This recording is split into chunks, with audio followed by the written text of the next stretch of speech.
Hi,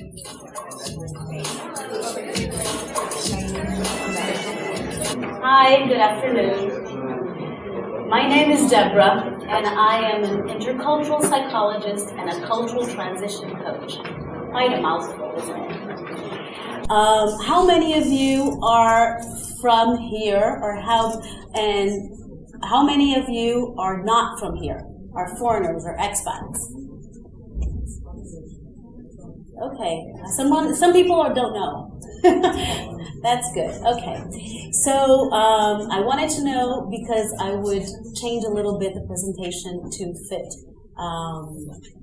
specifics for your thing. So I'm going to talk about some of the most common mistakes that people make when scaling. And I actually should change that to not mistakes but issues, because really the issues, they can be mistakes or not depending on how you deal with them.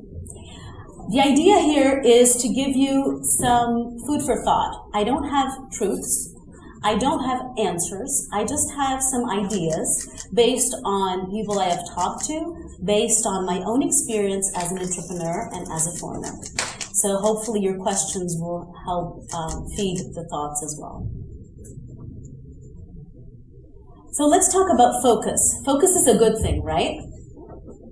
Yes, we need focus to produce. We need focus to get things going. Can you give me an idea? Does anyone have an idea of an instrument to help you focus? I need a physical instrument. Magnifying glass. Have you heard of the magnifying glass? Yes?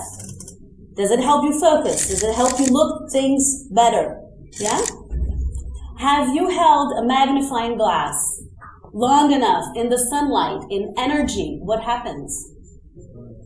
It burns. So this is one of the first issues that can turn into mistakes, is too much focus, too long on the same thing. That is one of the things that can burn you out, pun intended. Wheel of life. So this is coming from my coaching experience. This is an instrument. Now it's not a physical instrument. It's a tool that we use in coaching. In order to assess the client's life as a holistic. So what we ask the client to do is to list the areas of life, right? So they would say, for example, work, career, money, family, relationships, health. Some say spiritual development. I've seen wheels of life with pets on them. That's totally fine. It's your wheel of life. So what happens here is that I'm going to show you a wheel of life. It's fictional, but it can easily be a wheel of life, an entrepreneur, either starting or scaling their business. And let's see what happens. Okay. So what we ask people to do is to score from 0 to 10 each area of life on how satisfied they are with that area of life, or how much focus they have. Do you think this is balanced? Does it look balanced? Not really. When we look here, this fictional entrepreneur, for example, has a lot of emphasis in work and money, but not so much in relationships and family and friends. And maybe, as a consequence, health. What happens here is that there is no right or wrong answer. But if you find yourself in a situation where you have an assessment of your life and it kind of looks like this, it probably is not sustainable. Of course, there are times in life when we do have to focus a lot more on work and money and career or a company. But as we've seen before, too much focus with too much energy without moving it around, burnout, right? If you're a foreigner, if you're an expat, this is especially important because a lot of our sense of self, of our feeling comfortable in our own skin, comes from support systems. And support systems usually come from ourselves, of course, but a lot from family and friends. And if you're away from your home culture, or something I like to call your comfort culture, whatever it is, it can be where you were born or not, doesn't matter, but a place where you feel comfortable. If you're not there, it's a lot harder to make friends, and probably your family is far away. So this is an issue that should be addressed and can become a mistake if not addressed soon enough. So this is the other issue, the last issue, and don't worry, I will bring you suggestions of solutions. I won't bring you just the problems. This is the last one that I wanted to talk about. Circles of influence. This is not my idea. I didn't invent this. This is from Stephen Covey, The 7 Habits of Influential People.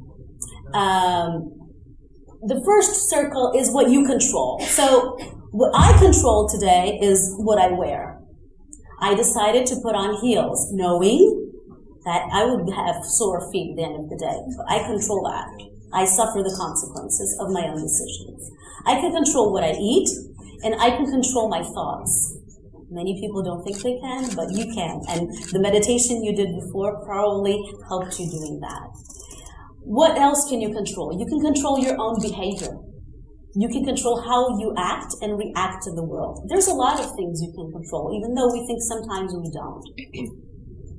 Then, it's your circle of influence. This circle of influence is what the name says. It's pretty obvious. What you can influence, you don't control, but you have some influence over. For example, how my day is going to go. I can't control it, but I can more or less influence having a positive attitude, being flexible if bad things happen that I'm not prepared for. I can influence other people's behavior depending on how I talk to them. I can influence, well, if you stretch it a little bit, I can even influence the traffic. If I decide to take public transportation, I'm a little bit of an influence in having lesser traffic. You get the idea? Finally, there's the influence, the area outside of your influence, which you don't influence at all. For example, the weather. I can control what I wear, but I can't control the temperature outside. I can influence the temperature on the air conditioning, especially if you're working in an office with men and women. That's usually something people fight about. But I can't control, unless you're the head of a central bank or a federal bank, I don't control interest rates. I don't control exchange rates. But what happens with us entrepreneurs is that we many times focus our energy and our time in things that we cannot control. And what does that do? Nothing. It doesn't help us because we can't control it. So if we first take stock and understand the things that we do control and the things that we do influence and the things that we do not have any influence or control, you can focus better. You can use your energy and use your time in a wiser way. Okay, does that make sense? Okay. The credits were up there. They just went up. So, okay, great. You've given me the problems. Now where are the solutions? I don't have solutions. I have suggestions. And I have to say, it's not cookie cutter and it's not easy. But it's what has worked for me. I still make mistakes, but it's worked for me and for many of the people I've worked with. The first thing is self-awareness. We need to know what moves us. We need to know our purpose. We need to know why the heck we're doing things.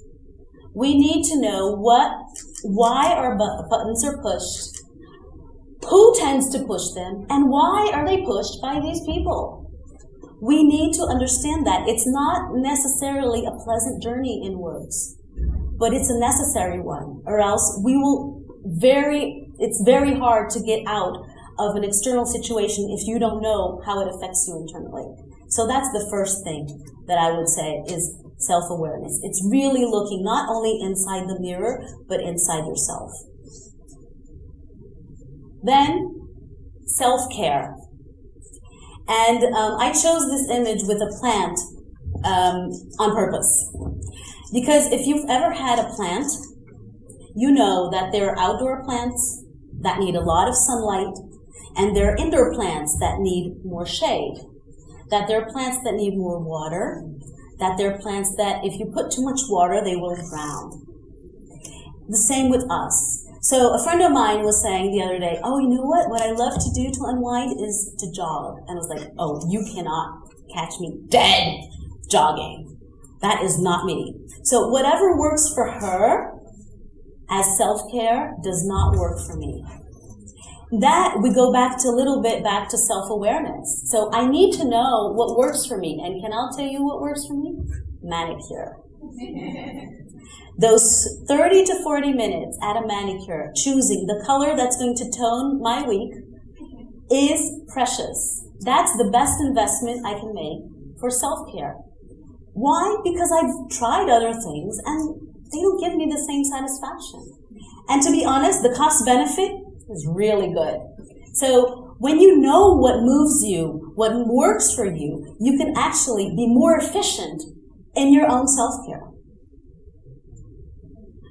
Finally, the last suggestion that I have is sharing. It's more than proven. There are many studies that confirm that when we share our emotions, our well-being increases.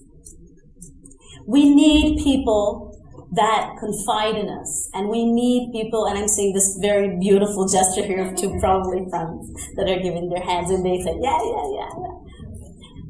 It's important to share. And again, if you're an expat or a foreigner, this is really difficult sometimes. Because it's hard to find a friend just around the corner, someone that you can really confide in. And interestingly enough, when you share something, when people share, the person speaking and the person receiving the information both have increased well-being. And for entrepreneurs, there's an added bonus.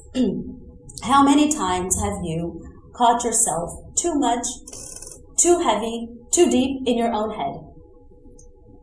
I have.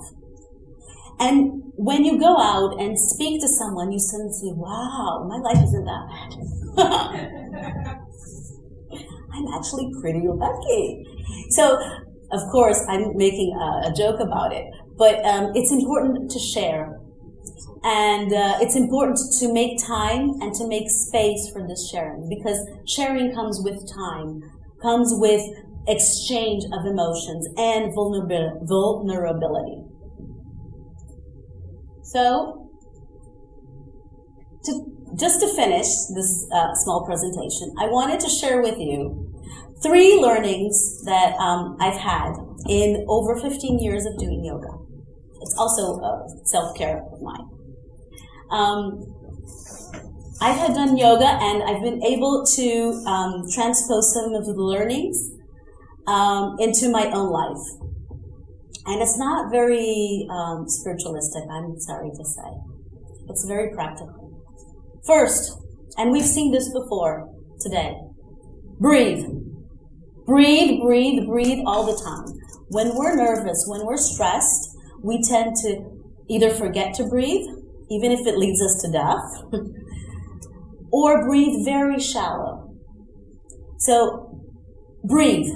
And in yoga, if anyone has here tried yoga, you will know that when you're doing any kind of pose that requires balance, and you're a bit off balance, the first thing you have to do is to breathe. And you will find your balance again. It's magical. Second thing that I've learned in yoga. We are a lot more flexible than we believe. Even that extra millimeter, you're there and you're struggling and you're sweating. It's like, I can't do this. This is too hard. My leg is going to fall off. You can. And that little extra millimeter is so powerful when you reach it, because it's so satisfying. You were able to go that little bit further towards the edge of your limit, and you did it. So we are a lot more flexible than we think. The third and final thing that I've learned with yoga is when you want to do that extra stretch that I mentioned, you know what you have to do besides breathing? Relax. And it was I was like, are you nuts? I'm burning here. You want me to relax? But it's true. When you relax your muscles, you get that extra push and you're able to go a bit further. And that's the same thing with us mentally. When we relax, we're able to have insights and solutions that we never thought possible. So thank you. I hope you enjoyed it, and I'm open for your questions.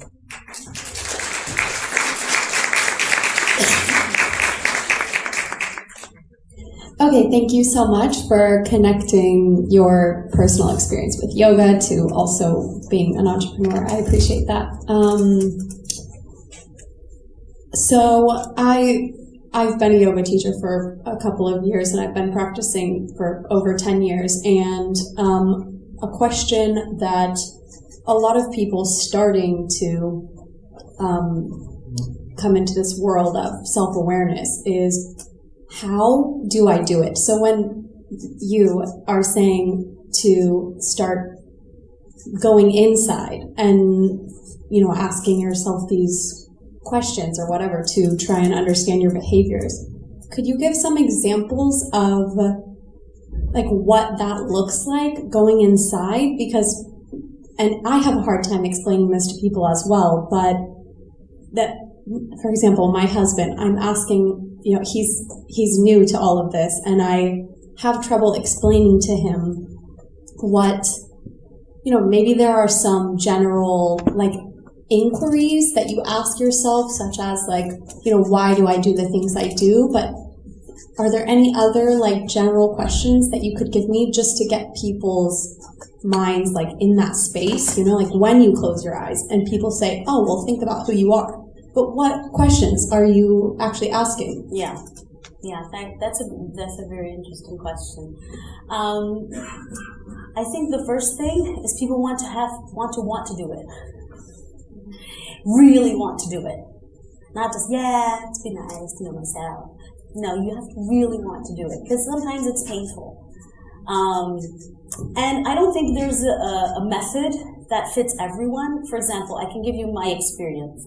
My experience is a lot regarding meditation, classical meditation, but I've heard people's I don't like to meditate and sit down and it's too boring. So do walking meditation, dynamic. There are tons of types of meditation. What also works for me is journaling, because at least my brain, and I think this is a trend for all of us, we tend to think so fast, and when we journal, and it can't be on the computer, guys, it really has to be pen and paper, we have to slow our brains down in order to be able to articulate whatever we want to write. It doesn't really have to make sense, so to speak. It's not like a novel, but your thoughts, and when you read it back, you might have a little bit more knowledge of your own self. Wow, I had no idea I had this in me. But it takes courage to read it back as well. It's that we go back to you have to want to do it.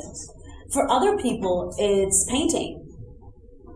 For other people, it's some kind of sport where they're feeling in the flow, they're just themselves. A lot of people in nature or surfing or things like that they really feel, and that's the moments when they feel the truest that they are.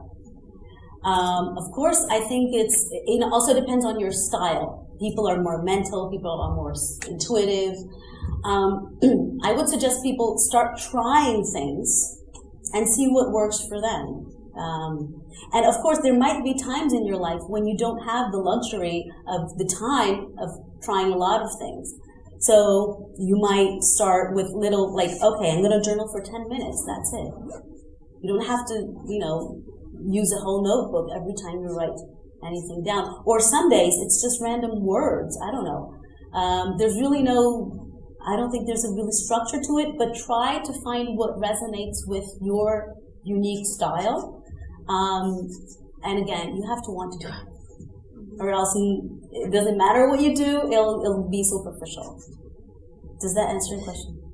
Yes, it does. Specifically, what resonated with me was that you said the journaling, which is something that's like duh for me. I don't even know why I didn't think about it, but yeah, just giving that like concreteness to these abstract things of who we are. Yeah, and another thing, actually, someone told me, because sometimes like I can't write fast enough, I get really frustrated, to have audio recordings.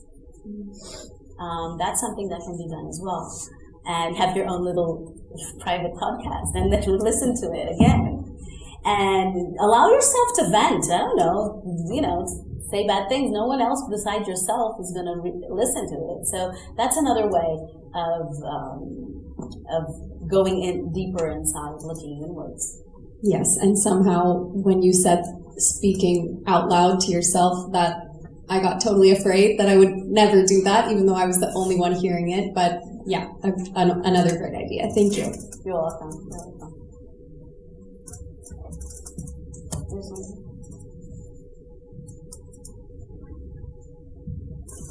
Hi. Oh, yeah. I thought there was one here. Sorry. I'm so sorry. We're coaching with mostly for the expat for cultural integration. Yeah. I have a very different problem. I grew up in very different countries, and I have a tendency to run away. I'm not afraid to talk to any stranger or making connection with locals or being friendly with someone. But after living a while somewhere else, I feel like I have to go somewhere else. I remember when I was a little girl, if I had a fight with my friend at school, I would come home and I asked my mom, Dad, when Dad gonna go to the different country?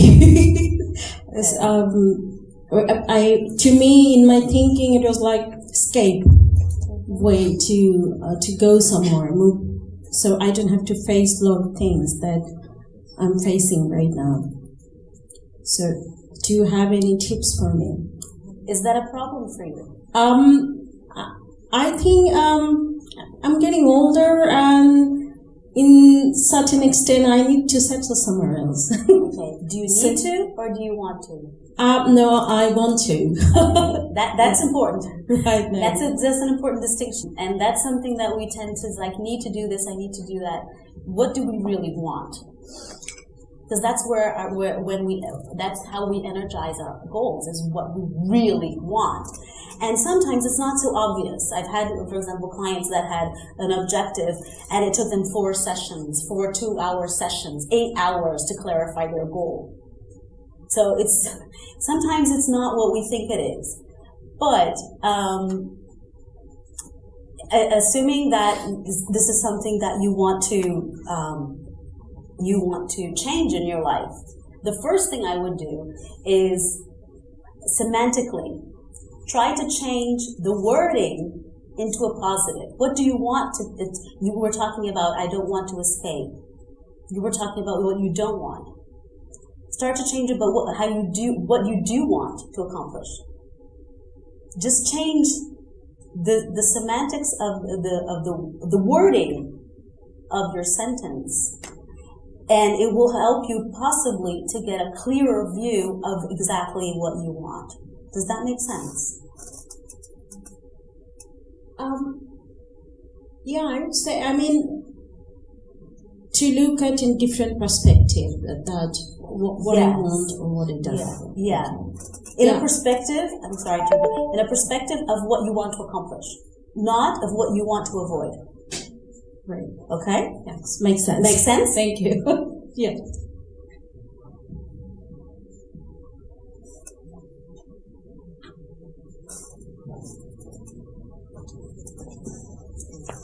First of all, thank you. It was a wonderful presentation. Thank you. I personally learned a lot. And I wanted to ask you something. Not for me, but I think for the most of us as a future leaders, and we are gonna lead people. How do you have any tips for how do you find self-care? You know, for you it's your Manicure. your manicure. For me, for example, it's sports. But how do you find someone that you are leading who didn't find it yet? Do you have any tips? Well, I think the first thing you can ask them is in which situations, in which times do they feel the most comfortable? In a place where they don't have to prove anything to anyone, when there's the concept of flow in positive psychology, which is a state where you really don't have a notion of time. You know, when you're doing something that you really love and you forget to eat? Have you ever had that? That's the state of flow. And I think that when something related to health, self-care, has to give you that sensation. Should give you that sensation of relaxation, of feeling comfortable in your own skin. So to find whatever is the person's self-care is going a little bit, asking, when have you felt like this? And it can be, and try to strip away preconceptions and judgments. You know what we do with judgments? You do like this, because who am I to judge? You know, if your self-care is, you know, spinning around, as long as it doesn't harm other people or yourself, go for it, you know? But we have this idea of self-care of spas and pampering or sports. We have these preconceptions of self-care, but as we've seen, there's no one number that fits anyone. So I would ask these questions. What situation has the person felt the most comfortable, the most relaxed, the most in sync, where they really couldn't feel the time passing by? And try to find something that replicates or mimics that situation, if possible. It's wonderful. Thank you. Thank you.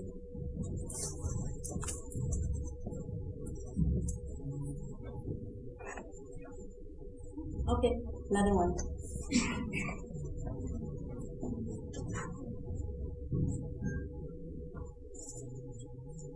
When coaching the leaders and these entrepreneurs, and you see them focusing and investing energy in something that drives them to burnout. How do you identify that? How do you clarify that to them? Because we are working on our baby, and it's really hard to let go of that. Yeah. How do you?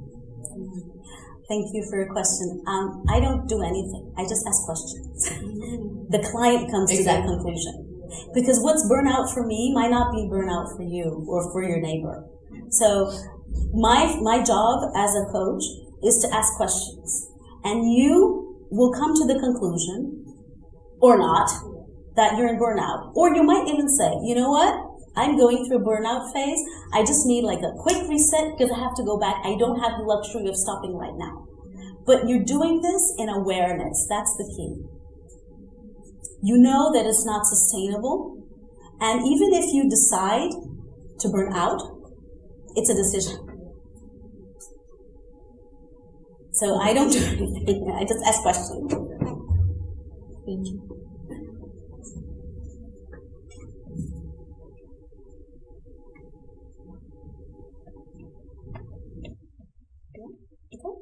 Thank you, guys.